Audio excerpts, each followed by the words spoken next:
This is exactly right. The Hulu original series Furious is now streaming on Hulu and Hulu on Disney+.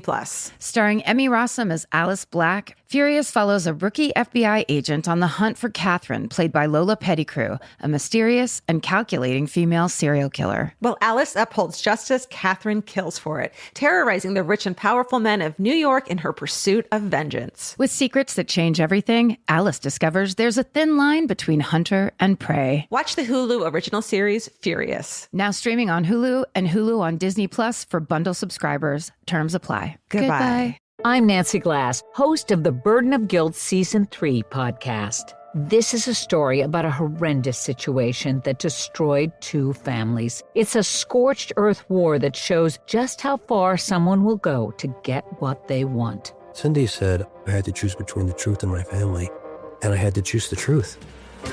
Listen to Season 3 of Burden of Guilt on the iHeartRadio app, Apple Podcasts, or wherever you get your podcasts. I'm Stephanie Young. The hit podcast Love Trapped is back with new updates in the case of Laura Owens. This is CR 2025, State versus Laura Owens. I think she really believes that she still has an out. I'm quite confident that they're up to something.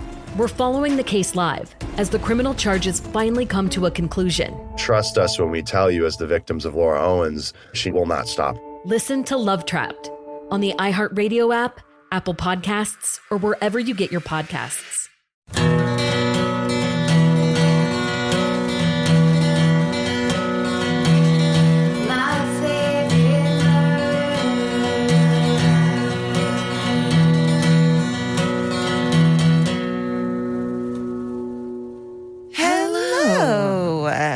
And welcome To My Favorite Murder. That's Georgia Hardstark. That's Karen Kilgariff. And today we have, this is a very special episode. We're very excited about it.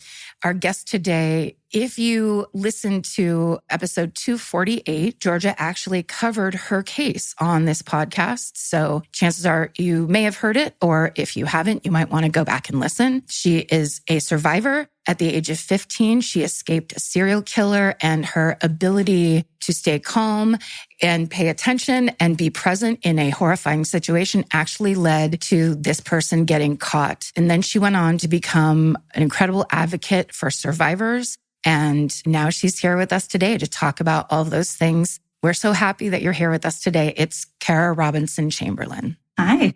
Hi. We are really honored to have you. This is something new for us, and we're really excited to learn from you. You are such a force in the world of survivors and how to talk about experiences. And I think for us, having done this for so long and learning from the podcast and from our listeners telling us how to do things right and how not to re-traumatize survivors and their families. So we are really excited to learn from you today and also just get to know you. So thank you so much for being here. And yeah, I covered your story a couple years ago, and I reached out to you on Instagram, and I wanted to see what you thought about that and how I could have done it better. What message could I have sent and done better? And you just, take your temperature on that, really. Yeah, first and foremost, thanks for having me, ladies. And thanks for being willing to grow and learn, because so many people just are not willing to change and they're not willing to learn. And I think it's such an important part of life to be able to admit, that maybe we could do better. And this is one of the great first steps to have survivors on and to tell their stories. So yeah, I did listen to that episode and I appreciated all the nice things you said. There were, it's always a little bit like a game of telephone when someone else tells your story, right? Mm-hmm. So there's sometimes things that are lost in the details or that are a little bit different, which is why it's always helpful when we as survivors are able to tell our own stories, just because it's our truth and it's our experience, right? So I think you guys did a great job covering it. I think that one of the things that I did notice, and this is something that's commonly misconstrued, is that the deputy, well, he was a corporal that was in the region whenever I came in. Many people often say when he didn't believe her when she came in, which is a common thing that people have misconstrued what I have previously said, because I felt initially when I went in like I was not believed. However, as I got older and I went to work in law enforcement and I just got wiser, I realized that it was not that he did not believe me as much as it was more likely a sense of disbelief, because let's look at the statistics. Stranger kidnappings are not incredibly common, and especially very uncommon for someone to run into a region. This was like a substation, so people don't kind of go in and out all the time. And so he's in there, at the beginning of his shift, and someone runs in and holds up handcuffs and says, I was kidnapped. So, I mean, who wouldn't be in a state of disbelief, right? So I think that kind of led to that. But I did feel really supported by him once he kind of shook himself out of it, right? And I mean, another proof of how disbelief affected him is, for instance, the handcuffs. I still had one handcuff on my wrist until the investigator got there. So that would have been like 15 minutes. So he was very much in shock himself. And I think that is also just something to take into account with these true crime stories, is that there's often more than one victim. It's not just the primary victim that's affected. You can look at first responders, family members, friends. There are these circles. It's like the ripple effects when a rock gets thrown into a pond, right? So he as well had some experiences from my trauma. Yeah. Wow. And do you think that's a thing that, I mean, the first thing I thought of was, that's better storytelling, quote unquote. If you walk in and you're going, I have this proof, this just happened to me, and then, oh, we don't believe you. Do you think that's part of that telephone game where, as the story gets told, the drama gets added or the conflict gets added, people basically embellish? Yes, I think that's the case. And I think that often when you talk about media or true crime or content creators, if you look at any media, everybody wants to be the first. You have to make a name for yourself, right? So content creator, there's so much content out there. And how do you differentiate yourself? Well, you have to tell the story more sensationally, right? So I think that things can get added and embellished in that way. I think it's very easy. And that's been one of my negative experiences that I had for many years sharing my story, because I did interviews before I had children. For years, I did some television shows. I did different things. And I would always tell my story just like I'm talking to you guys right now. Very matter of fact. There's not a lot of emotional connection when I tell my story. And that's because of how I dealt with my trauma. It was compartmentalized. I dissociated. That was my survival mechanism. And so I would tell my story to media outlets or television shows or what have you. And I would always get, after the cameras would go off, can we re-record this part and can you inject a little more emotion into it? Oof, right? Yeah. And that's just not my truth, right? Like that's just not how I experienced it. And that was due to what their experiences had been with victims, right? And so I think that sometimes it's the game of telephone where facts get misconstrued. Sometimes it's people wanting to embellish or make it stand out or sensationalize. And I think that's kind of the core of what happens is people want to tell these stories and make them even more dramatic. It's like, well, let's just tell what the person's truth is, right? Like it doesn't need to be any bigger or crazier. No, it's plenty huge. Especially your story is completely shocking and big. And also to us, that's one of the other things we've learned, that idea that there's this expectation watching people who have gone through something and saying, oh, they're not reacting in a certain way. That means this, that, or the other thing. And us learning very early that judgment is one of ignorance, because the person is the one who just went through something potentially unimaginable. And their reaction is not going to be like if you got a sad letter from someone. It's like people are comparing apples to oranges and then saying you're doing it wrong. Right. And just like there are thousands and thousands of personalities, there are thousands and thousands of trauma responses. So any reaction is normal to an abnormal situation, right? There's no abnormal reaction. So everyone brings their deck of cards and everything, their background and their experiences to the hard things that they go through, because everyone goes through something difficult in their life, right? And we all find our way to survive it.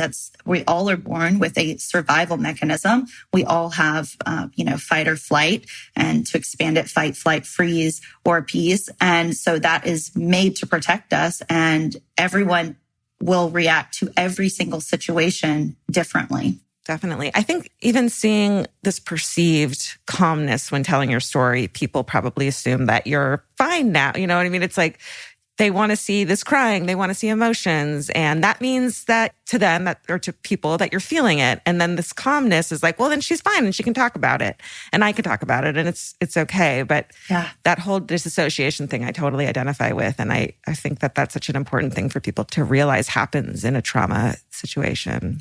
Yeah. And isn't it so interesting that people may see me and they may see how I speak and how I do these public appearances and think, oh, well, she's, and I'm using air quotes, dealing with it fine, right? Right. She's, quote, not affected. And I will tell you, this is a lie that I told myself for 15 years. So we're coming up on 20 years since this happened.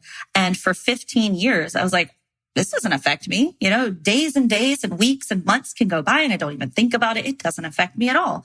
Well, newsflash, when you have a traumatic situation, it affects you in some way, shape, or form.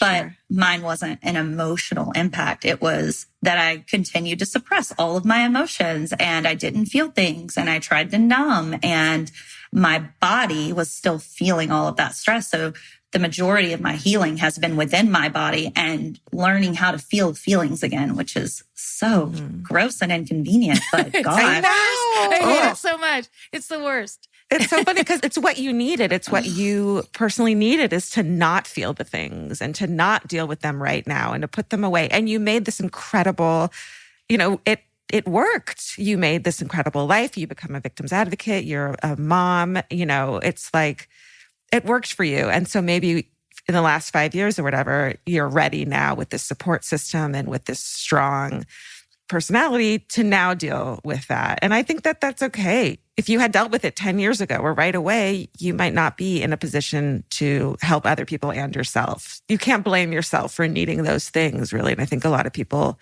who are survivors like you in whatever their trauma is blame themselves for experiencing it wrong, whatever that is. Right. And one of the things that you said that reminds me of something that I also find interesting is I was told for many years that, wow, you're so strong, which we think of like that's a positive, as a positive attribute, right? But it just goes to demonstrate the importance of not placing labels in general, because to me, I thought I'm strong. This doesn't affect me because I'm strong. And because I'm strong, I can't cry. I can't be affected. And so I had internalized something that would even normally be a positive attribute, and it had become detrimental to me. And it took me many years to realize that strength doesn't mean you can't be affected. It doesn't mean that you can't cry and you can't feel feelings. And it took having children, honestly, and looking at my children and being like, I don't feel feelings with them to realize that maybe I was affected and maybe my strength could look different. Yeah. So what steps did you take to start to heal and feel those, not heal, but feel those feelings and try to deal with them? I just honestly at that point, because I think it's common knowledge how inaccessible therapy can be for many people. And talk therapy, I had tried talk therapy and it was not really something that felt right for me at that time. Just because everything was so buried, I knew that I had to kind of do the legwork myself. So once I realized that the primary emotion I was feeling was anger, which is like the hardest one to suppress, right? I was like, I'm just really, really angry all the time. So I just kind of dug deeper. It's like that. Okay, but why? Why are you angry? Because things are out of control. Why are you angry? And why are things out of control? And just kind of going layer by layer. And then once I realized that I wasn't feeling feelings, I just started really allowing myself the space to feel feelings again. And one of my biggest tools continually through this process has been physical fitness, which reminds me of how I'm strong in different ways. It's a good way to like mark your progress and your growth and see how much stronger you are than then.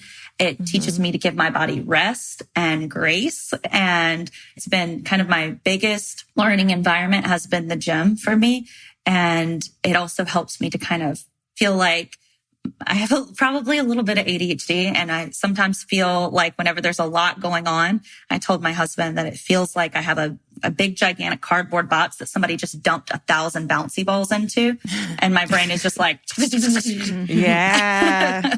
And he's like, well, maybe go work out. And then I'll go work out. And it feels like all of those bouncy balls just kind of settle while I do that. So it helps me to kind of put things in their place. So that's been my biggest tool through this process of just kind of figuring out where things go. And now that I've done a lot of that legwork, and I've done some other like modalities and somatic healing things that have helped. But now I've started with the therapist that's going to do some EMDR, which should be interesting to do that. But I always knew that because everything was buried so deep that I was going to have to go with some of these big guns of healing modalities. And so that's been the healing journey of the last 5 years. And I would say the previous 15, I did nothing. Everybody wants to know, what did you do in that in between time? I'm like, I literally did nothing because I wasn't affected is what I, told myself. So for 15 years, I was like, I'm fine. Wow. And well, first of all, it makes sense to me that no one else could tell you, okay, well, here's what you're going to need to do. It's a very singular experience that you had that very few people can speak to, right? So you really actually were on your own. But at the same time, we all are when we are trying to recover from whatever trauma that we have. There's no one size fits all. So you can go to talk therapy for a while and then discover that it's not digging into the place that you feel like would actually solve some stuff. So you go try other things, and like on all the different levels, it feels like that is kind of the healing journey for everybody. Ultimately, it's like, how do I feel inside? And like, if I'm not feeling good, I'm the only one that's going to know the truth of that. Because the thing that gets me about you saying that is it feels like you felt you had to make sure other people thought you were okay. Yeah, 100%. Yeah. And I think I did not really know before that time other people that had been through similar experiences. So a lot of my healing that's happened in the last 5 years has been because I've met other survivors as well. And so I do want to go back to how you said that we can try different things. And it kind of ties into me saying that I didn't see other people, because we very often, I think it's getting better, but very often we only see one path towards healing, right? We see therapy. Right. But good, affordable, accessible therapy is just not an option for many, many people. So, and I was one of those people. I was outside of the victim's assistance window. And so I was like, okay, now that I'm ready to heal, how do I do it? So I like to try to look at healing as like sitting down in a restaurant and having a menu. You have to, or opening up a cookbook that your grandmother made, right? Where you need to have a lot of options that you can pull from, because not every day is going to be the same. You're not going to have energy one day for something that works another day, and vice versa. And so when I really began my healing journey and I started meeting and seeing other survivors that had similar situations, I realized how, quote, normal it was for me to react and the way that I was reacting and how affected I actually was. So that started when I met Elizabeth Smart. She interviewed me for Crime Watch Daily, that she was a correspondent on that. And that was the first time that I sat down with someone. And I remember looking her in the eyes and I said, I didn't tell people for a very long time my story if they didn't already know it. I said, because there's a look that people give you. And I said, you know the look, Elizabeth? And she said, oh, I know the look. Wow. And that was the first time that someone got it. Someone understood what I meant.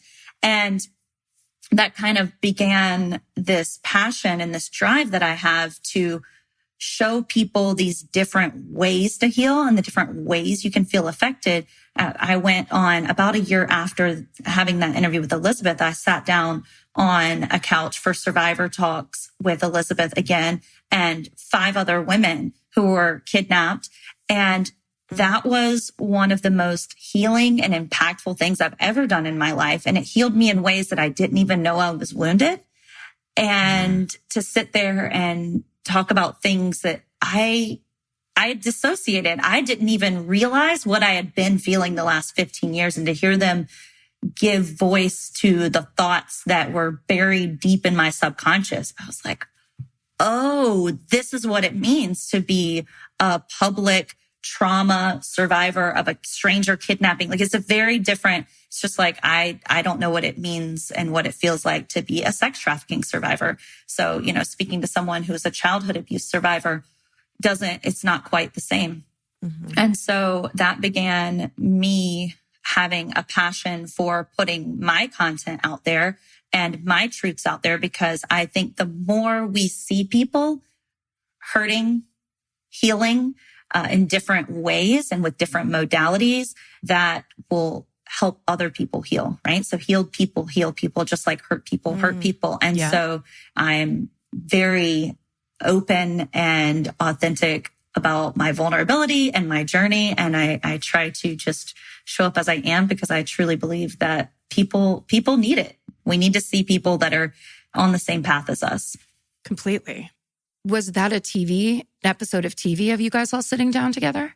Yes, it was Smart Talks. It aired on Lifetime. So we were getting together to discuss our experiences and sort of offer our advice for Jamie Kloss, because this was shortly after she had escaped. And so that's what was given to us as the premise of the show.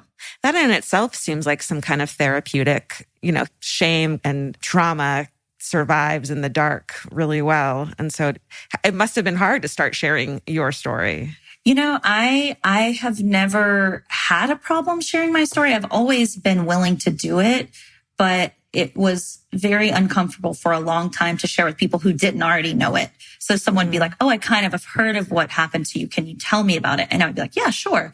But to say, you know, oh, how did you get into law enforcement? I'm like, well, actually, I met the sheriff because I was kidnapped, right? And people are just, there's this look where there's like a deer in headlights, and they're like, oh my God, what did I just do?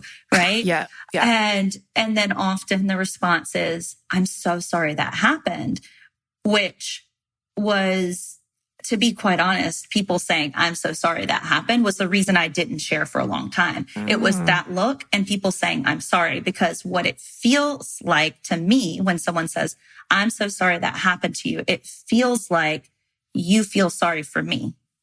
Yeah. And then for me as the survivor, it feels like I have to then reassure and comfort you that no, Yep. I'm fine. And so it kind of puts the burden back on the survivor that's sharing, and it kind of puts the focus on the person that's receiving the story. Yeah, and for me, I did not know for a very long time, how do I respond to that? Like, it's okay. And that's not that. What do you say? Right? Yeah. So I didn't share for a long time because of that. And as I've gotten older and I've done more sharing, I've learned different ways to respond, because people still do respond in that way. I basically say, I understand your sentiment and where it's coming from, but I'm not sorry it happened. It's what made me who I am. It's what put me where I am. It's a terrible thing that happened, but I choose to only take the good things away from that have made me stronger, because to me, it would feel incredibly ungrateful to say, yeah, I'm sorry that thing happened too, because that's why I got into law enforcement. That's never a field I would have chosen. That's how I met my husband. That's why I have the life I have, the children I have. It's how I got into advocacy work. So that would just feel so just thankless for all of this great stuff I have in my life. So that has helped me to share. But I think a thing that is interesting when you say it must be hard to share, that a lot of people may not realize, and this is not something I realized until I had a community of survivors who were public speakers who were around me. And there's this, it's a little bit like the Brene Brown vulnerability hangover, right? So like, I feel a little bit like I got hit by a truck. Like, I bet. 24 to 48 hours later. Yeah. I'm like, no patience. To be quite honest, I'm like, I hate everyone. Everyone's stupid. I just want to sleep. I don't want to work out. No one talk to me. Don't breathe in my presence. And it took me a really long time to make the connection. And it took me having other survivors who are like, oh yeah, that's, you have a sharing hangover. Like, you have a vulnerability hangover. Like, that's a real thing that happens, because even though I'm not processing and feeling the emotions, my body is, right? My body's like, still feels like it's stuck in those moments and that panic. So it's been an interesting process of learning all of these things. And I anticipate it continuing for the rest of my life, right? Because healing is there's not an end point, right? Right. And there's those fascinating discoveries about, we all think we know ourselves really well. And we all think that like, okay, if it's not going across the like LED digital readout across my brain, then it's not happening. Right. That whole thing of like the body, the book, The Body Keeps the Score, where it's like a whole different situation is happening physically. And if you kind of are brains only, if you're like neck up type of person, then there's tons of surprises and tons of discoveries. I mean, like I feel like that's been my entire therapeutic experience, is me 4 days later being like, sorry, I meant to say I'm really upset. I couldn't feel it real time. That's how I was raised, blah, blah, blah, whatever. So it is like, after a while, it does become a very interesting, or at least I should speak for myself, therapy has been very interesting to me in all the things I don't know about myself. And that kind of like, oh, I could fix this now that I know it's there. Yeah, I would agree. I think it's so interesting. I mean, I made a connection. I feel like I'm a little bit of a slow processor sometimes. And so I made a connection even in the last week. Like, I've always hated pull-ups. They make me like irrationally angry. I'm like, I don't care if I never get better at them. They are the worst thing. They are the devil's exercise. I would rather do 100 burpees than 5 pull-ups. And that's pretty unreasonable, I think. And so I made a connection the other day. I was like, oh, all of my trauma is stored in my shoulders and my chest. I was like, maybe that's why you hate pull-ups, because all I'm using is like shoulders and chest, right? I was like, so I actually talked to my therapist about that like yesterday. And she was like, yeah, so you're feeling angry because obviously that is a feeling that is trapped in those muscles. And she was like, the protection mechanism is to curl up as a child, right? When you're not in danger. And so I had, a kind of chaotic childhood. I call it chaotic childhood before that. And so I think that was always kind of where I stored it. And so I was like, that's an interesting discovery for me. I was like, oh, now I can understand why I hate them, and I can utilize tools, right? I can breathe in a certain way to calm my body down and like feel those feelings, process through them, and then keep doing the pull-ups. And eventually I'll stop feeling so irrationally angry. I don't think I'll ever like them, but yeah, they still suck, right? They're still terrible. Yeah. Well, it is interesting that making space for feelings, like understanding that feelings are not actually what's the danger. It's like, if I don't feel this, then it's not happening. So suddenly the feelings become these villains. And that whole practice, which is just making space for the actual feelings. So like if you're hating pull-ups, you just sit there and let yourself feel that anger and rage and hate and make the space, as opposed to closing down around it and trying to make it go away, which is, for me, what then makes more problems. And it's like, no, just, it's fine. I let it come through because it's a feeling. It comes and it goes. Yeah. The threat isn't the feeling, even though that's what our brains eventually tell us. Yeah. And, I love what you said, and to piggyback on it, feelings aren't good or bad. They just are. Yeah. They just exist. You don't have to say, oh, I'm feeling angry and it's bad. And it's like, anger can be good and happiness can be inappropriate sometimes, right? Yeah. Like, I have a puppy and he bit someone the other day, like right on the butt. And I was like, and I was hysterically laughing. I was like, I'm so sorry. This is so inappropriate. I should not be laughing right now. And it's like, so that was a bad feeling in that moment, but I just could not stop laughing. And so, feelings they're not good. They're not bad. They just are. And you just, like you said, you just have to ride the wave. Just allow it to come and just ride the wave. That's such a good point. And I caught myself recently and I realized there are so many times where I have said to myself, I can hear myself saying, don't be sad. Don't be sad. You're not sad right now. You're not sad right now. Because being sad is bad, right? But it's like, but that's not going to keep it away, at all. It turns out it's still going to be there and manifest in some other way. Or anger too. Like, I'm not allowed to be angry. That is not okay in my life. And and crying doesn't serve any purpose.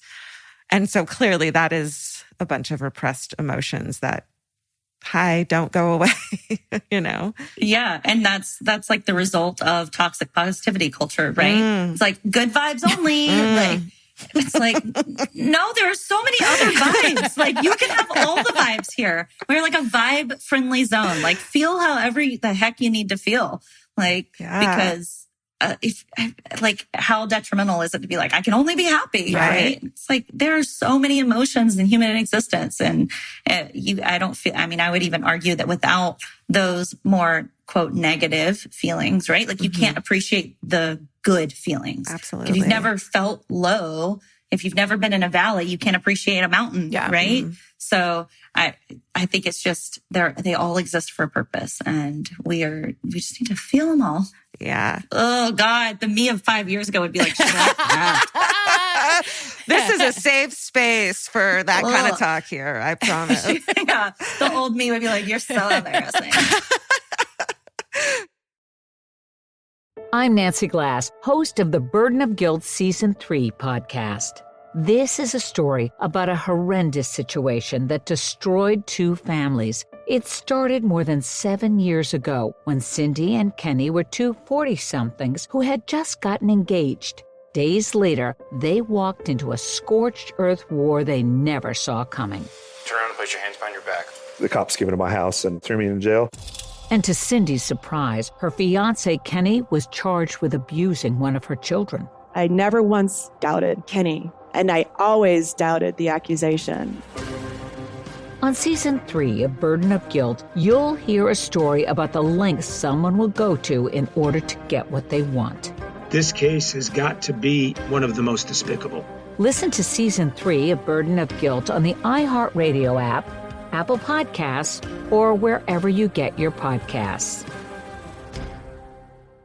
This is Chelsea Handler from Dear Chelsea. Every week, the news gets worse, the world gets crazier, and Yamanika is here to tell whoever's responsible, you're the problem. Do you know I just found out who Sydney Sweeney was? If he got a bunch of women, then I should have a bunch of men. Do better or do less so I don't have to do so much. I'm Yamanika, and I'm out. Listen to You're the Problem with Yamanika starting on July 15th on the iHeartRadio app, Apple Podcasts, or wherever you get your podcasts. Hey, Portlandia fans. Carrie Brownstein and Fred Armisen here. The dream of the 90s is alive in podcast form. We're launching Podlandia, AO Rewatch, our brand new podcast where we revisit every episode of Portlandia together, breaking down sketches, going deep on our iconic characters, and pulling back the curtain on how it all got made. And we'll also be joined by the people who helped bring it all to life. Guest stars, collaborators, and friends, including director Jonathan Kreisel, the mayor himself, Kyle MacLachlan, legendary musician Amy Mann, and many more. Kyle is going for it here. You fully improvised not just words, but a song, a melody. Well, I thought you were all going to write a song. I remember you thinking that. Listen to Podlandia, AO Rewatch on the iHeartRadio app, Apple Podcasts, or wherever you get your podcasts. I wanted to ask you, in saying that thing, I think a lot of times we say things like if somebody tells you a difficult fact about themselves and then you say, oh, I'm sorry you went through that. Like, what is a better response that's actually more supportive than that? Because all I do when I'm in a position like that is start thinking about myself. Don't do it wrong and don't be a bad person and don't do this and that. In that kind of narcissistic panic, you actually do more harm. Is there a better way to think of it and approach it and better things to say?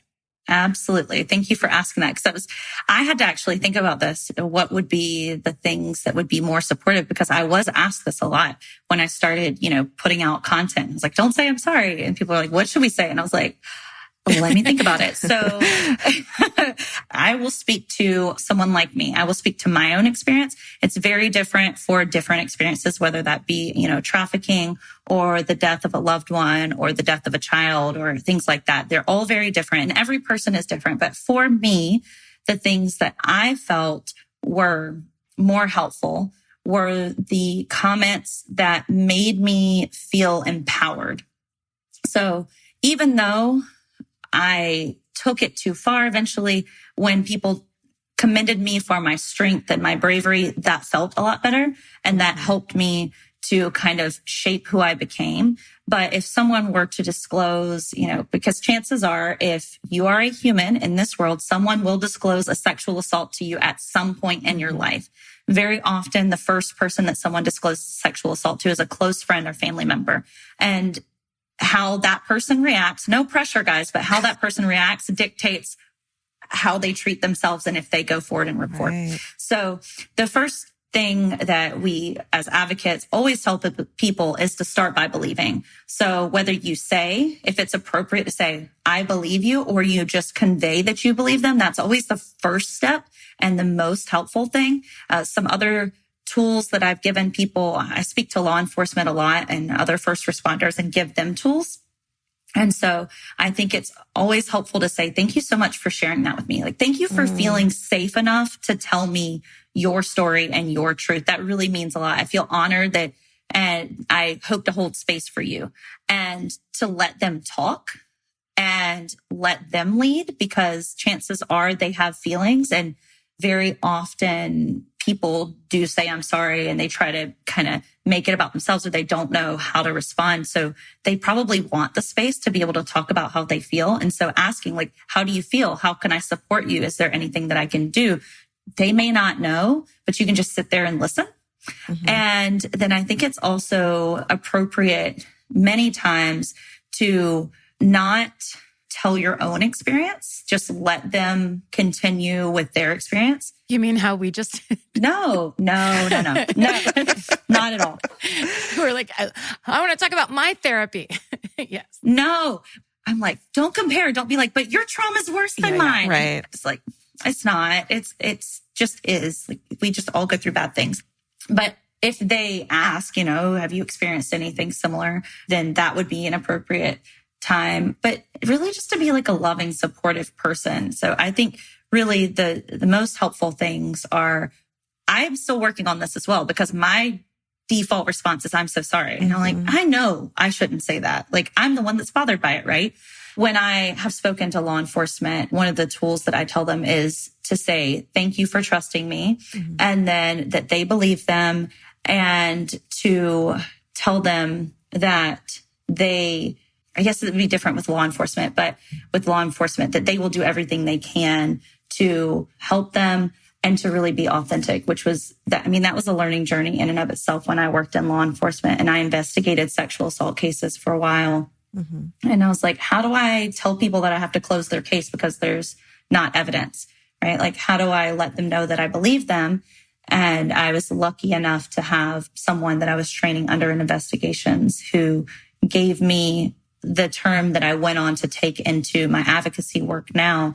And it's, I believe you. I just don't have enough evidence to make a judge and jury believe you. Mm-hmm. And I don't want to put you through this rigmarole of a trial and reliving everything if there's no prosecution. So, right. Sexual assault, I think it's less than 5%. I think it might be less than 2% of sexual assault cases end in jail time for the offender. So it's very difficult to process. And I think just knowing that you feel honored to be part of their story, and you feel honored that you're a safe space and that you're proud of them for doing something that might be hard. I think those are the most appropriate, helpful responses. That's amazing. To speak on that kind of reminds me of the term that we've been hearing a lot lately of re-traumatizing. And you talk about that in terms of people who are now so interested in true crime and talk about it, and people like us who have a podcast about it. And the idea of being part of a group that re-traumatizes is terrifying to me. So I know you talk about this a lot. Are there steps there that we can take to make sure that we're not re-traumatizing? It's tricky. I know it's tricky, especially when you have a fan base, you have people who are consuming at a very fast rate, and you have to keep up, right? And so I know it's tricky, but I think one of the things that content creators, media could use to their advantage, very often the response I get is, but it's legal. Not just telling stories because it's public knowledge. Like, the information is out there. So can you tell it? Yes, you can. However, is it necessarily ethical to take someone's story that is quite probably the most horrific thing that's ever happened to them, and definitely the most personal thing they've ever been through, and for someone else to tell that story for their own gain? So like for a for-profit type content, it's tricky, right? I would argue very often that's kind of exploitation. And that's what the media does. And I get that the media has the ability to tell those stories, but I would argue that if you want to be a compassionate and trauma-informed content creator or reporter, that you should try to get the permission of the person, of the victims, of the families. You should try to respect their wishes within reason, obviously, but in how they tell the story. And you should always try to, point back to them when and if you're able. Mm-hmm. And this was a lesson that I had to learn myself, even as I was working on my documentary. I went and spoke to the families of my captor's other victims. And I said, I'm going to do this documentary. I want to help other people. And this is kind of my first step, is to tell my story in a way that I'm proud of. And so I can't tell my story without telling your daughter's, your sister's story. And I want to do that in a way that you would be proud of. So I first asked them if they would participate. Like, will you talk about your daughter? Will you talk about your sister? Because I know that they were so much more than just these girls who were murdered. Mm-hmm. And so I want to honor them and hold space for them for that reason. And if you do not feel comfortable, who would you feel comfortable with telling the story? Who do you feel would be the best person? And so I took that into account. And, I had one family who said, yes, we would be totally okay with that. And we wish we could share. We emotionally cannot do that, but here are the people who we would trust to do that. And then I had the other family who just said, absolutely not. Do not ever speak my children's names. Wow. And I luckily was working with a phenomenal production company. And I said, I don't know how to navigate this. Can you guys help me navigate this? And because that was one of the most heartbreaking conversations I had ever had, to sit across from a woman whose children were murdered. And I thought I was doing the thing that was loving and supportive to honor her children. And I was injuring her. I was re-traumatizing her. Mm-hmm. And I just sat at dinner and I honestly sobbed for like 2 days straight. Yeah. And I was like, I just messed up so bad. And I don't know how I messed up and how can I do better? And luckily my production company really did handle it with grace, and they handled it well. And I tell that story just to say it is possible. It's tricky and it is a lot more work, but to be compassionate and to be trauma informed and survivor centric, I think that's one of the ways it can be done. And then, to not just tell these stories just to tell them. There's a lot of people that are telling stories just because true crime is the number one genre right now, right? So there are people that are telling these stories because people want to consume them. However, what are you doing after that to give back? So what are the calls to action? What are we empowering our listeners to do? Because we are in this unique socioeconomic climate where people want to do better and they want to, put their money where their mouth is, or they want to do something. It's like, okay, so let's motivate these people to make change, because think of the impact that every single person could make if they were being driven and called to action. Absolutely. When George and I started this podcast, it truly was like, true crime, John Wayne Gacy, serial killers, and this concept that was very kind of distant and just a thing people talked about. And it slowly, through basically interacting with our audience, interacting with people who we had told their stories and hearing back from them, that was for me, I think, a turning point when Jennifer Maury wrote in, and I had seen her story on I Survived and retold it. And then she sent an email. And the second, I can't remember, Georgia, if you saw the email first or if Steven saw it, but someone said, Jennifer Maury wrote an email. And I was just like, oh no, this is horrible. I was so scared. This is a real person and a real survivor. And it was a very nice email. We ended up getting to meet her and, all that's great. But it was one of those turning points of what we're doing here is different than the day we started, because we're slowly starting to understand, which it feels like lots of people are slowly starting to understand at the same time, that these stories are not just distant fictions. And oftentimes it gets served up of, we've all been watching cold case files and Dateline and Forensic Files for 30 years. And bringing it home as just, these are people, has been such an eye-opening, just a true discovery. Not that we didn't know that before, but that this is the discussion. Because in truth, I think, the reason that true crime audiences are like 90% women is because women do empathize and do care. These are all very keyed in, caring people who want to make change and want to make a difference, and oftentimes have their own stories to tell. And that's part of the engagement. They're kind of hooking arms with other people and saying, let's all be together and let's all discuss this openly. And support each other. Yeah. And how beautiful is that like you have this community base like underneath you, supporting you. And that makes me feel a lot of different ways, just to know that, there's this base of this pyramid that can just really do some monumental things. And I think people with compassion, sometimes we don't know how we feel. We don't know how to help. And I think it's just so wonderful to tap into and recognize, like, yes, these are stories of people, like, that, but it gets lost in the noise sometimes, right? You just it's like working in law enforcement. They always tell you, like, you can't get desensitized.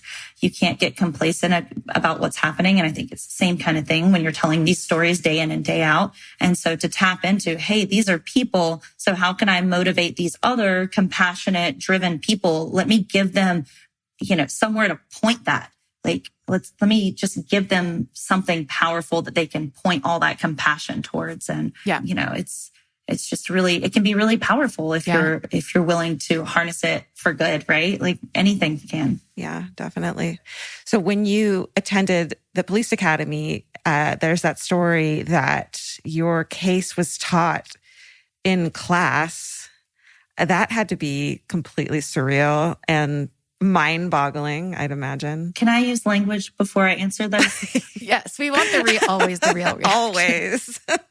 Okay, because I'm going to tell you my real reaction. Okay, so yeah, in the academy, enough time had gone by at that point that if people did not know me in 2002, they probably did not know my story. So I was at the academy. It's a state academy. So there's, law enforcement officers from all around the state. We had a pretty close-knit class, which we were told was somewhat unusual. We were all very close. Everyone was friends with everyone. And so we were about halfway through the academy. So it was 12 weeks. And so we're about 6 weeks in at this point. And you live with these people, right? So like you're on lockdown. And I was the class leader. So I was sitting at the back of the class. We're all filing in like after lunch, and I'm, come in and I see the slideshow that's up. I'm showing my age saying slideshow. I see the slideshow, the first slide that's up, and it's a photo of the 3 girls from Virginia. And I saw it, and internally I went, oh shit. It's like, how is this going to go? Because I have no idea. If it were media, they probably wouldn't have my photo, but this is law enforcement. They have access to different stuff. And I was like, is my photo, am I going to be outed in front of all these people who don't know? Like, this is going to be hella awkward, basically, is what I'm just thinking. I'm like, this is going to be so terrible after. Like, how am I going to eat dinner with these people? And so we went through, it was about missing children and how to handle those cases. And so the instructor's telling the story of the 3 girls in Virginia, and no one knows what happened until in 2002 in South Carolina, a girl named Kara. And luckily there were no photos, right? It was just a girl named Kara. And because I had not done much public media before this point. And I think, 1 or 2 people kind of turned around. Yeah. I was the only girl in the class. And so a few people turned around and they were like, we have a Kara. We're in South Carolina. It kind of, what are the chances, right? And so then, that class is over. Everyone files out. I kind of hung around and went up to the instructor and I said, hey, so Kara, and I pointed at the screen and I was like, is Kara, and pointed to myself, and like my ID badge, and her face just went, like she'd seen a ghost, right? And she just went, oh my God, I'm so sorry I did that.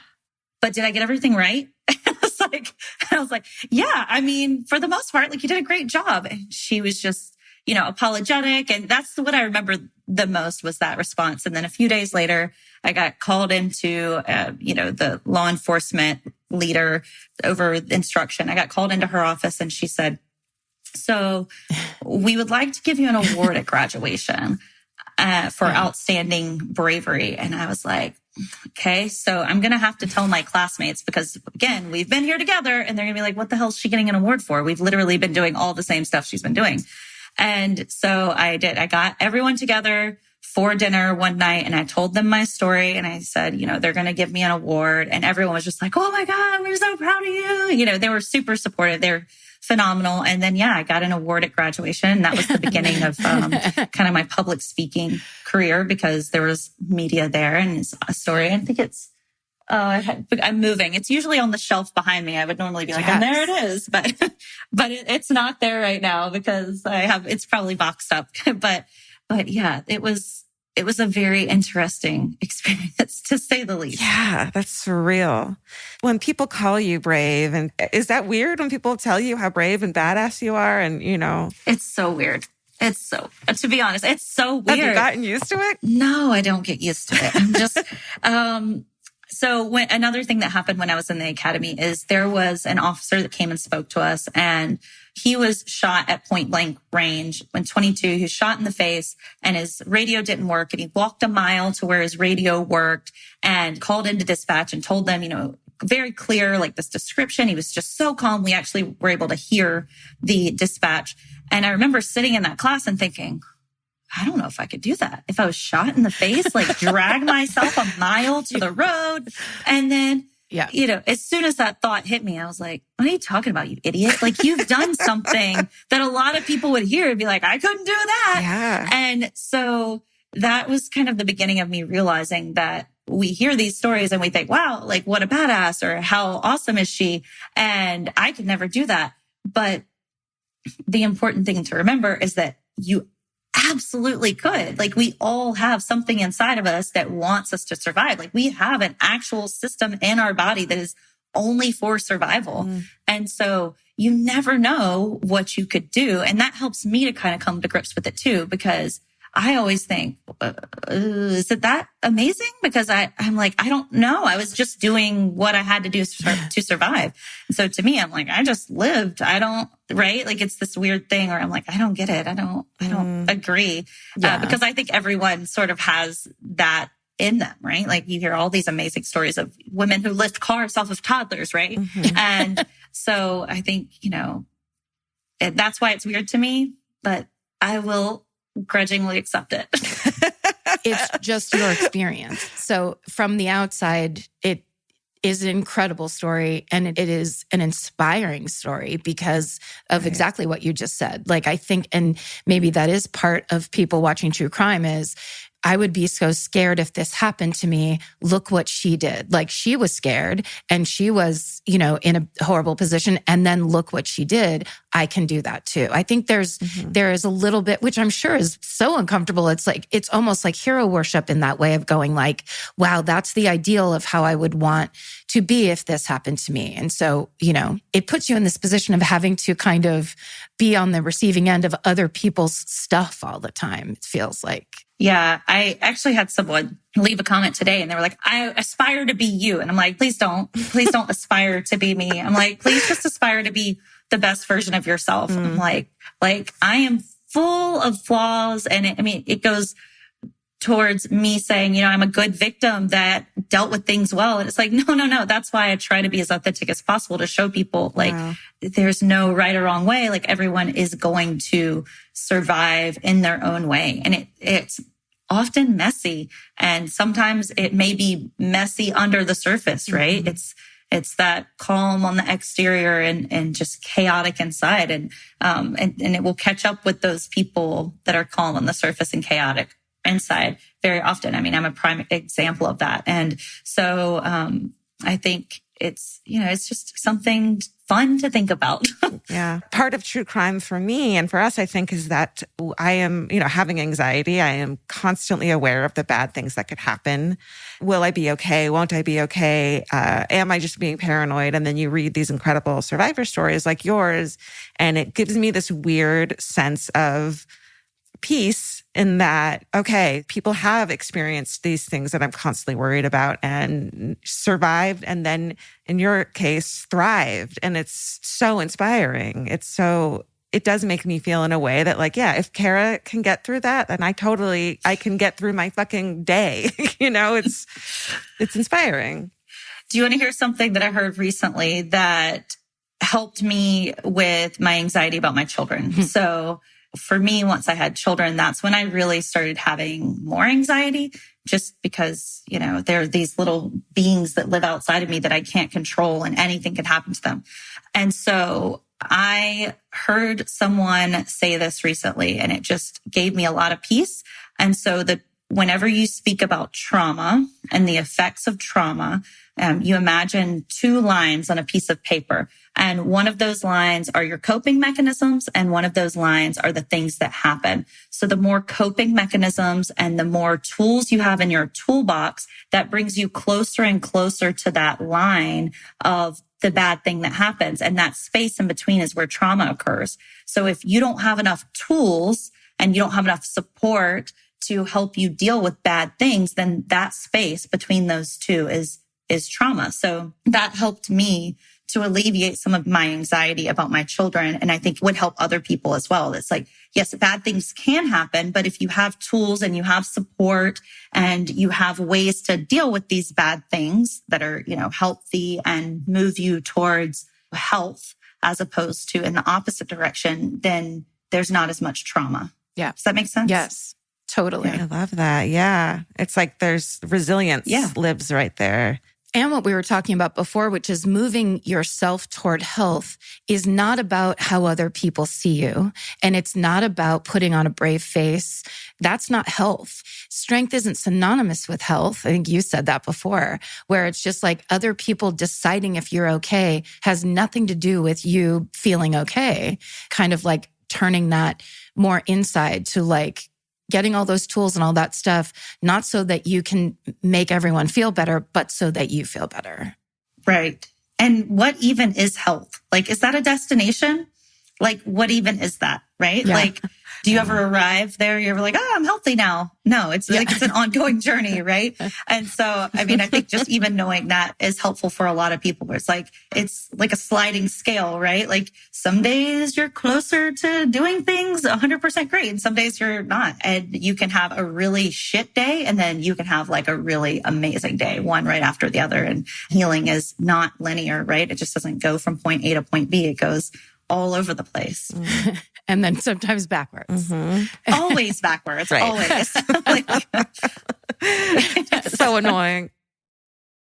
I'm Nancy Glass, host of the Burden of Guilt Season 3 podcast. This is a story about a horrendous situation that destroyed two families. It started more than 7 years ago when Cindy and Kenny were two 40-somethings who had just gotten engaged. Days later, they walked into a scorched earth war they never saw coming. Turn around and place your hands behind your back. The cops came into my house and threw me in jail. And to Cindy's surprise, her fiancé, Kenny, was charged with abusing one of her children. I never once doubted Kenny, and I always doubted the accusation. On Season 3 of Burden of Guilt, you'll hear a story about the lengths someone will go to in order to get what they want. This case has got to be one of the most despicable. Listen to Season 3 of Burden of Guilt on the iHeartRadio app, Apple Podcasts, or wherever you get your podcasts. I'm Stephanie Young. The hit podcast Love Trapped is back with new updates in the case of Laura Owens. This is CR 2025 State versus Laura Owens. I think she really believes that she still has an out. I'm quite confident that they're up to something. We're following the case live as the criminal charges finally come to a conclusion. Trust us when we tell you, as the victims of Laura Owens, she will not stop. Listen to Love Trapped on the iHeartRadio app, Apple Podcasts, or wherever you get your podcasts. Hey, Portlandia fans. Carrie Brownstein and Fred Armisen here. The dream of the 90s is alive in podcast form. We're launching Podlandia, AO Rewatch, our brand new podcast where we revisit every episode of Portlandia together, breaking down sketches, going deep on our iconic characters, and pulling back the curtain on how it all got made. And we'll also be joined by the people who helped bring it all to life. Guest stars, collaborators, and friends, including director Jonathan Kreisel, the mayor himself, Kyle MacLachlan, legendary musician Amy Mann, and many more. Kyle is going for it here. You fully improvised not just words, but a song. Well, I thought you were all going to write a song. I remember you thinking that. Listen to Podlandia, AO Rewatch on the iHeartRadio app, Apple Podcasts, or wherever you get your podcasts. I wanted to ask, you were talking about doing public speaking and motivational speaking. How was the first time that you actually got a gig to do that? And I mean, was it super scary, or did you start doing it and go, this is what I meant to do?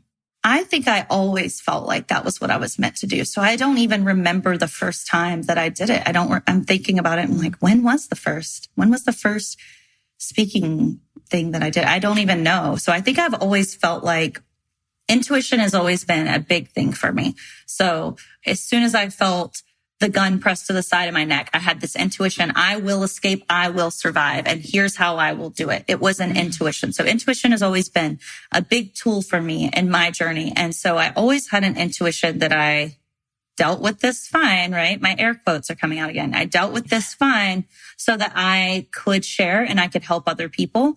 And so my journey was always, if I can share my story and I can help one person, I would consider myself successful. And then here I am many, many years later and have had some amazing responses and people whose lives I've genuinely changed. And I think, okay, this is why I keep doing it. And this is why I keep putting myself out there. I mean, honestly, I don't feel like I've been asked anything that I feel like all the questions have been asked. So at this point, I'm like, all right, let's go. Let's do it. I think everything is kind of on the table.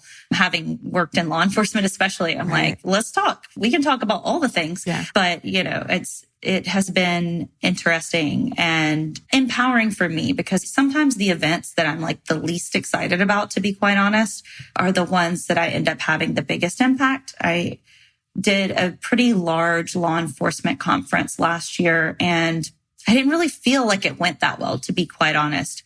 And I got a message about less than a week later from someone who said, I used these tools and these words that you gave me when I was interacting with a 7-year-old girl who had just been sexually assaulted. And he said, I experienced something I've never experienced in my entire life. I've been working these cases for over 10 years and I've never experienced this. He said, I told her that I was proud of her and I told her that I believed her and I told her that she was being so brave and she smiled. He was like, it's never happened. And that was the moment for me. I literally have a folder in my phone of screenshots whenever I get these messages where I'm like, this is why you do this. This is why I continue to do it because that little girl's life has changed. She doesn't have, a law enforcement officer that's going to stand across from her and make her feel like she's a victim. She has someone who immediately made her feel like a survivor. Yeah. Yeah, that's incredible. What an amazing place to realize you belong where it's so needed. That kind of information, it's subtle and it's small, but it doesn't seem to exist in law enforcement, at least in the stories that we often read. For all the advances that have been made in all the other places, still interacting with survivors and people that have dealt with anything like that, it just doesn't seem like that happens as often, or that people come away from those experiences and that's just as difficult as the thing that they went through to get them in the police station in the first place. Yeah. And I mean, so you guys know about the Enneagram? Are you Enneagram people? No? So it's like a personality test. So I am the peacemaker is kind of my, I guess, personality type, but I also have this challenger side of me, which is like my wing. And so I like to challenge people lovingly. And so I would even challenge you guys to think, well, you, Karen, to think about what you just said about how you don't hear these stories and think about, I'm sure you guys have experienced this in not so many words. You've said this, that law enforcement, nobody calls them when they're having a good day, right? So they're only dealing with the worst of society. Yeah. Okay. So how much must that impact their heart? If they felt compassion and they put their heart into every single case they worked, I mean, you can't. That's like picking up a cinder block with every case. Like it would literally bury them. So law enforcement is very often taught not to get emotionally invested in cases. However, the flip side of that is if you look at cold cases or cases in general that have the most success and have the best survivor law enforcement reaction, my case is a perfect example of this. The best responses are when law enforcement does get emotionally invested, right? So for me, I was kidnapped from one county and I was recovered in the next county. So I had 2 county sheriffs who had dramatically different reactions and responses to me. So I had one that was your typical law enforcement response of being detached and, giving the facts. And less than 24 hours after I escaped said, well, that guy was going to kill you, right? Like, you should be dead right now. And was it true? And I use this when I talk to law enforcement. Was it true? Yes. At the time, we did not know that it was true. We did not know he was a serial killer. He never led me to believe that he was going to kill me. So was it true? Probably. Was it necessary? Was it helpful? Was it supportive? Absolutely not. None of those things. It was not appropriate to tell a 15-year-old in her front yard, 24 hours after she'd escaped from a serial killer that she should be dead. So that's Sheriff A. Sheriff B, however, was just like, I'm so proud of you. You're so brave. Gave me awards for bravery. Let me present an award to the men who took me to law enforcement. He essentially adopted me as another daughter. He has all girls. And so adopted me as another one of his girls. And, the next summer was like, hey, do you want a summer job? Come work in administration at the sheriff's department. And I did. I worked there through high school. I worked there through college. He came and checked my grades. If I didn't have good grades, I couldn't work there. And so, he was emotionally invested, right? And so he made a survivor. So it's this, there's no right or wrong way. I look at everything in the world and this like shades of gray. Like there's no black or white way to deal with things. It's shades of gray. So, ideally the best way for law enforcement to respond is with compassion and with kindness without getting emotionally invested. I don't know how to do that necessarily. I don't know if it's always possible, but I think that given the right tools and words, you can convey compassion without taking on that mantle of emotional involvement in all the cases. And so, I would imagine that you guys resonate with some of that. Definitely. Entirely. Well, and it's almost like that's the discussion that only you could open with those people because you actually have the experience of being a survivor and the experience of working in law enforcement. So you can go in there and talk about this in a very personal way and in a way that's only constructive to say, hey, can't something like this be better? And I can't imagine that there aren't people that are like, this is all I want. This is this guidance to make this not so awful for survivors is the goal, I would imagine, for anybody. So it's really an important discussion that you've now kind of pulled into the mainstream, pulled right onto TikTok. As we know, you're now a TikTok star. I'm a star in my own play. Yeah. Is it weird to share your story? It's one thing to do it when you're doing a speaking event in person, but it's got to be, is it scary to present that into the void on Instagram and TikTok? It's awkward. I will say that. But as long as like my husband's not like on the other side of the door, like I did a TikTok live today and he was like, in the next room. And I was like, oh this my is God. so embarrassing. I'm like, I can put on my mask, right? And I can like put on my public persona. But like if someone that actually knows me is like, what is she doing? I'm like, I get all nervous, right? But it's, I think TikTok has changed a lot in the last couple of years. I started TikTok in the fall of 2019. And so I started it because I knew that I wanted to do more public speaking. I knew that I needed to make a name for myself, so to speak.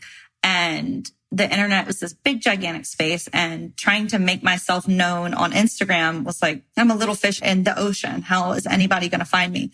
And TikTok was just coming about. And I was like, well, I'll do this. And so it was very, very supportive in the beginning, and it was amazing. And it was not really intimidating. It was great to share in that avenue because I really like being kind of on the ground with people and like speaking to actual humans that are like going through it. I feel like I have the ability to have more impact in that way than many other ways. And so it was great because I had people that were coming to me and I was shepherding them through these very difficult situations very often. And so that was then TikTok's changed a lot in the last a year, especially. They have completely like shadow banned me. They don't push my content. They push it to like 1% of my followers. So it's different. I get a lot more trolls over there. But again, I'm the challenger. So when I get trolls, everybody's like, oh, just ignore them. I'm like, oh, hell no, I will not. Like, I will hold them accountable. Yes. And I actually, last weekend, I had someone that was just like trolling me hard. And I was like, let's go. I like put on my battle, right? And I pick up my axe and I'm like, I'm ready. Like, let's go to town. And very often it ends with them, you know, just like deleting their comments or blocking me or whatever. And because I'm very compassionate when I challenge people. But this particular person at the end of the interaction, he said, you know what? I was wrong. I'm going to delete my comments and I've changed my perspective. You've changed my perspective. And I was like, yes. Oh my God. Tara, I think that's the first time that's ever happened. I was like, yes. She won a troll war. That's insane. Now you have to let people call you badass because right there, hands down. Hands down. Yeah, this guy started his response and it was me sharing about whenever someone else tells my story and how that feels.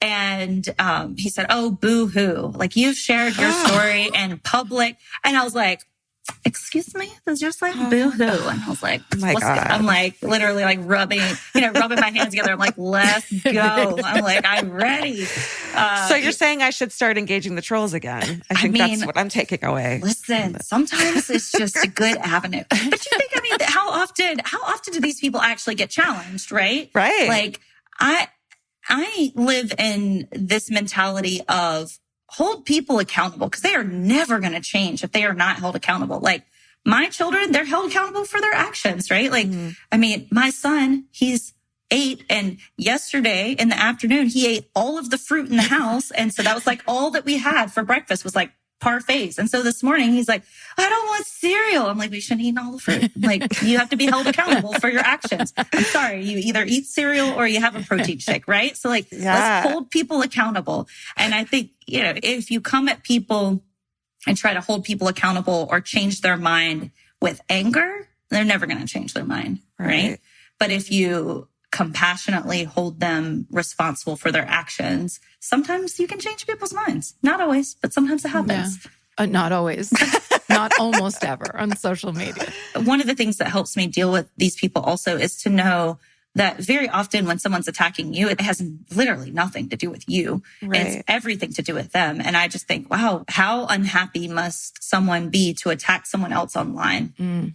Unprovoked, to like come on to my social media. Like, you found me and then you took the time to type out a response and tell me, that this is the best thing that ever happened to me because it gave me relevancy or whatever, right? Like, you must be really, really hurt. Yeah. And so that helps me to compassionately respond to people. But yeah, sometimes I do better than others. I think anyone that comes into a survivor's kind of like feed who's telling their own story and says, oh, boo-hoo, should get their ass kicked IRL. That's just my personal, non-compassionate, non-therapized opinion. That's my husband's opinion as well. He's like, screw that guy. And I'm like, no, I'm going to tell him lovingly his business. And he's like, God. He's like, why do you do that? I'm like, I don't know.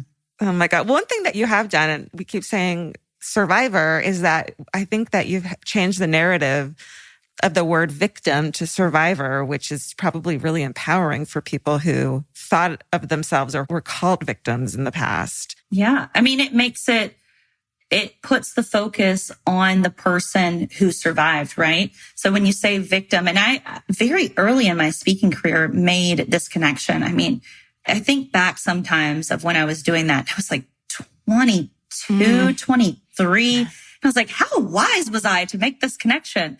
And it's surreal to me in a lot of ways, but that was one of the connections I made very early on, is that I did not identify as a victim, because you think of, if you were a victim of a robbery, you were a victim of a carjacking. If you, love someone that was a victim of a murder, it means something has been taken from you, right? Like your car's been taken, your TV's been taken, your life has been taken. I don't give anyone that power over me. I'm not related to that person. He did not take anything from me, right?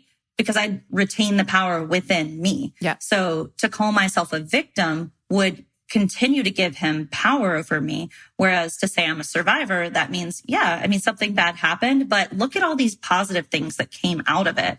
And I think it's just that shift in perspective, right? Perspective changes everything. It's that shift for many of us, that when you realize, that's when you can begin to move forward. And when I worked in victims assistance and law enforcement, that was one of the things that was very hard for me at that time, was to see people who were stuck in that victim mentality, because I was like, you can change this. Like, you have the tools at your disposal to become a survivor. And I had a really hard time with it. And I think that's why, because you are continuing to let your circumstances control your future. And I know that sometimes people are stuck for a lot of different reasons. But for me, that was something that was very important, is I don't feel like a victim. I think that's probably also why I didn't like people saying I'm sorry. Yeah. Because I'm like, I'm not, right? I'm not sorry. So thank you for giving me so much credit for being one of the people that has changed that narrative. But it's always been something that's been important to me to make that shift. And I think it's continuing to change. I think we will probably see survivor begin to be phased out at some point, just because even that, some people are uncomfortable with that. They want to not be defined in that way, because very often we who are sharing our stories publicly kind of get pigeonholed into this survivor thing. And people are like, oh, just come and tell your story. It's like, okay, that's like a facet of who I am. Yeah.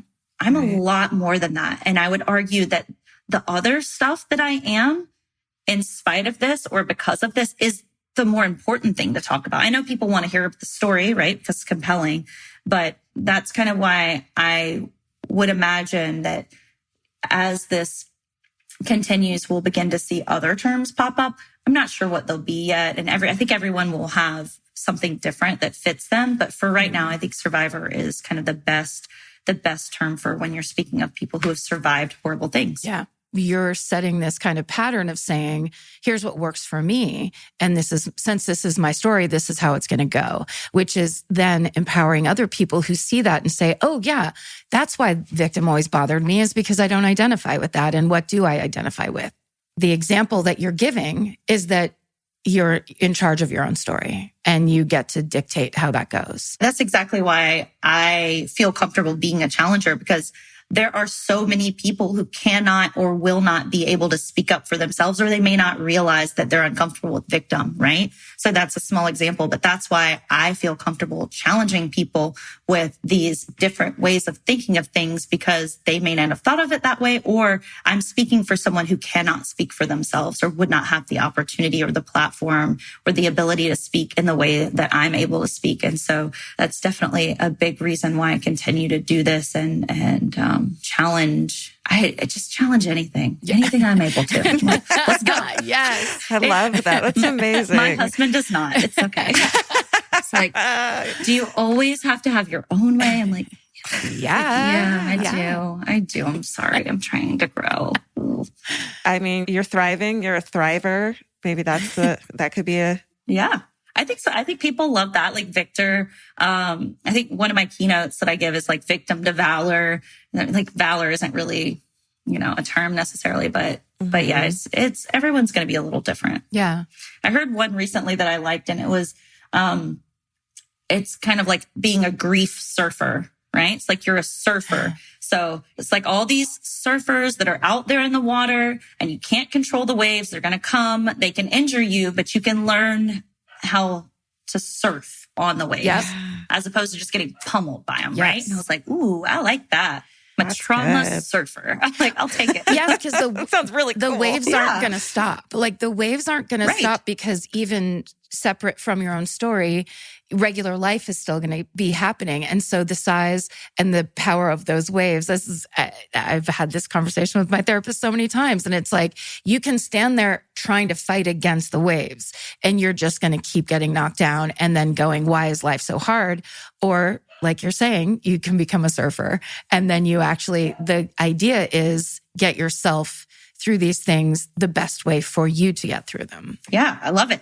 I mean, I wish this conversation could go on for 3 more hours. You're so amazing to talk to. Thank you so much for having this conversation with us. Oh, thank you. Yeah. Of course. Of course. Thanks for having me. We really appreciate it. Yeah. So Escaping Captivity is the documentary that you made. Is that right? Yes. Escaping Captivity, the Kara Robinson story. I was an executive producer on it. So from the initial pitch to casting and all the things was involved fundamentally in that. It aired in September on Oxygen. It's still available on Oxygen and NBC Universal platforms to stream, as well as it should be available on Amazon. It's definitely available on Hulu, I think, for purchase. And maybe even YouTube. Sometimes it's there, sometimes it's not. Amazing. And you're at KaraRobinsonChamberlain.com and, of course, on TikTok.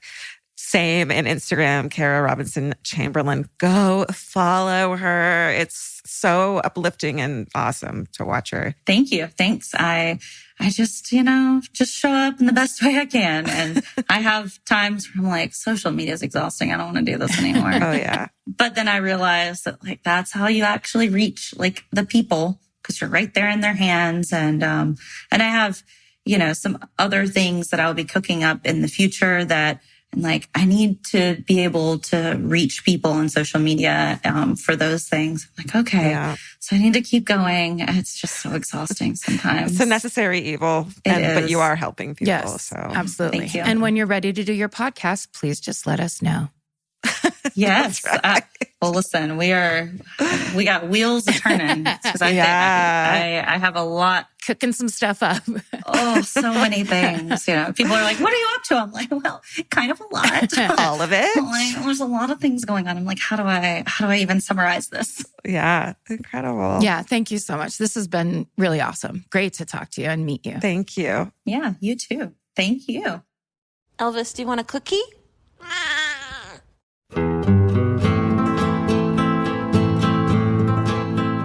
This has been an Exactly Right production. Our senior producers are Hannah Kyle Crichton and Natalie Wren. Our producer is Alejandra Keck. This episode was engineered and mixed by Andrew Epen. Email your hometowns and fucking hoorays to myfavoritemurder@gmail.com. Follow the show on Instagram and Facebook at myfavoritemurder and on Twitter at myfavemurder. Goodbye.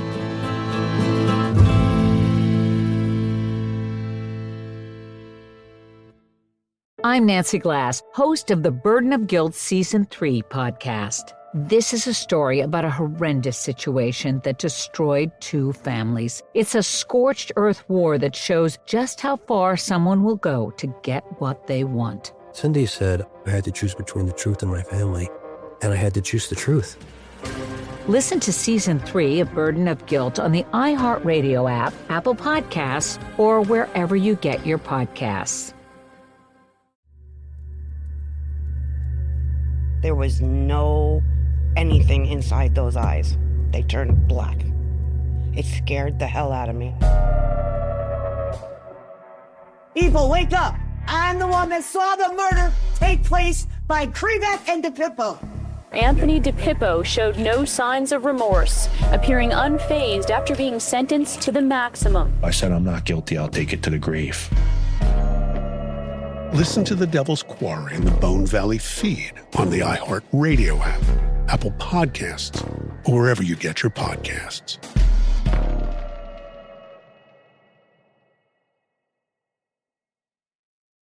In the middle of the night, Saskia awoke in a haze. Her husband Mike was on his laptop. What was on his screen would change Saskia's life forever. I said, I need you to tell me exactly what you're doing. And immediately, the mask came off. You're supposed to be safe. That's your home. That's your husband. Listen to Betrayal Season 5 on the iHeartRadio app, Apple Podcasts, or wherever you get your podcasts.